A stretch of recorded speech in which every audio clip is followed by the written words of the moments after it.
Bonjour et bienvenue sur la chaîne du whisky. Aujourd'hui nous sommes à Winston-Salem en Caroline du Nord à Broad Branch Distillery, une des 3 distilleries qui a ouvert cette année rien qu'à Winston-Salem. C'est vous dire si tout le monde veut sa part du gâteau, hein, dans le grand gâteau du whisky.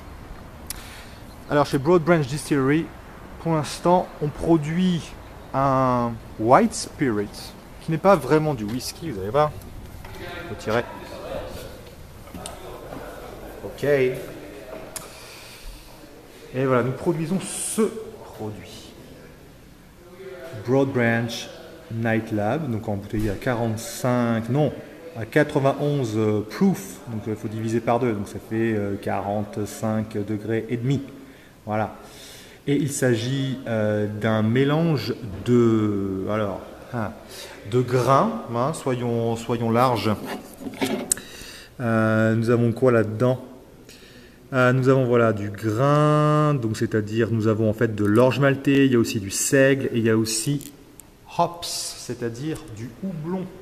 Et du houblon nous en avons dans cette petite jarre ici. Voilà. Donc définitivement ce ne sera pas un whisky.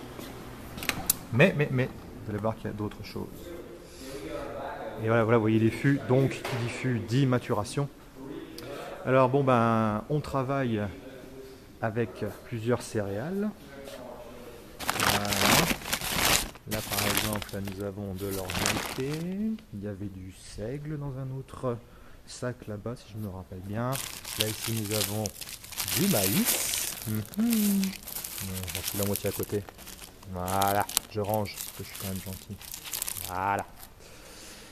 Et donc voilà, et avec tout ça, on fabrique donc cette boisson, le Night Lab. Alors, derrière cette grande porte, il y a tout ce qui est la machinerie, il y a le grand réservoir d'eau, il y a le compresseur pour chauffer, il y a également une machine pour faire de l'eau froide, en fait, pour tout ce qui est condensation, système de refroidissement. Donc voilà. Donc l'idée, c'est qu'ils font la cuisson du grain. Alors oui, ça commence là. Donc le grinder, hein, donc tout ce qui est concassage, etc., ça se passe de l'autre côté, mais ici, hop, donc ils mettent le grain et il y a un système de vis sans fin qu'on ne voit pas ici, mais qui est caché. Hop, qui aspire le grain ici jusqu'en haut. Voilà. Et donc là-dedans, ils vont cuire en fait, hein, ils vont cuire avec de l'eau chaude. Ils vont cuire les grains. Et puis ensuite, ça va passer de l'autre côté dans des grands fermenteurs. Ici, vous voyez, il y en a 4. Donc là, ils vont ajouter les levures en fait, pour la fermentation. Et c'est une fermentation qui va durer 7 à 10 jours. Et quand on aura fini ça, ensuite on va passer au process de distillation. Donc là, on a un alambic un peu spécial. Parce que donc ici, les vapeurs vont monter tout en haut et elles vont se condenser dans cette partie-là. Et dans cette partie-là, il y a un cœur qui est froid en fait, donc qui va apporter le phénomène de condensation. Donc éventuellement ça va, finalement ça va revenir par le bas pour ce qui est condensation, mais le but final c'est que ça remonte ici tout en haut, voilà, et que ça redescende dans cette deuxième grande colonne de condensation et on va récupérer le distillat à cet endroit. Donc en fait on va faire 2 passes, une première qui va donner un distillat à 105 proof, donc il faut diviser par 2, ça fait 52,5, n'est-ce pas? Et une deuxième fois on va faire le cycle complet et là on va arriver à 155 proof, ce qui fait un peu plus, il faut diviser par 2, ça fait 77,5 je crois, degrés, voilà. Et donc ensuite évidemment on réduit le mélange en ajoutant de l'eau et on a ce produit que je vous montre ici. Alors en fait, nous, comme on est venu de loin, on a eu droit à 3 degrés. Voilà, on a eu le produit officiel qui est embouteillé, comme je vous l'ai dit, à 45,5. Et puis on a également 2 expériences. En fait, les distillateurs sont en train de se demander si on ne devrait pas l'embouteiller à un degré un peu supérieur. Donc je vous dirai mes impressions personnelles après. Parce que bon, ça reste un alcool blanc quand même, on n'est pas sur un whisky. Et alors par ailleurs, comme c'est une distillerie qui est neuve, on commence seulement à travailler, eh bien vous avez vu qu'il y a aussi des fûts. Alors on produit aussi du rhum hein, dans cette maison, donc ici vous voyez, on fait du rhum. Voilà, rhum. Et comme vous pouvez le constater, ici il y a écrit Hungarian Oak, donc c'est du chêne européen hongrois, d'accord, fût de chêne neuf. D'accord.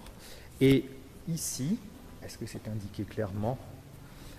Oui, c'est écrit, voilà, chardonnay. Ouais, donc ça, c'est du fût de chêne hongrois, donc, qui a contenu du chardonnay. Et donc, on a pu goûter, effectivement, un produit qui n'a seulement que quelques mois, hein, qui a été mis en fût il y a quelques mois, et donc qui a maturé un petit peu. Et de l'autre côté, parce qu'après tout, on est aux États-Unis, la terre du Bourbon, eh bien, nous aurons ici du Bourbon, voilà, Jan number 3, donc ça c'est le, comment dire, le bousinage, hein, des fûts, voilà, donc, numéro 3. Et voilà, donc là ils sont vides encore, il n'y a rien, mais par exemple dans celui-là, il y a quelque chose. Donc là on a pu goûter le Bourbon. Enfin non, on n'a pas goûté celui-là d'ailleurs, on l'a pas goûté, on a juste senti. Alors, en ce qui concerne, et je reviens, faut tirer. Je reviens au produit de départ. En ce qui concerne le premier produit, eh bien, on a effectivement un produit, j'allais dire jeune, ce qui est une évidence puisque le produit n'est pas âgé. On a un toucher de bouche assez soyeux. On a un côté céréalier, mais également un peu citronné, je dirais, hein, des agrumes. Des agrumes qu'on sent surtout dans la finale, et ça, c'est l'influence du houblon qui est assez notable. Quand on sent le houblon à part, c'est assez évident.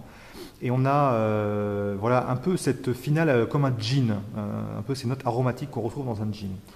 On a goûté les deux autres produits donc, qui sont embouteillés à donc 95 proof et 100 proof.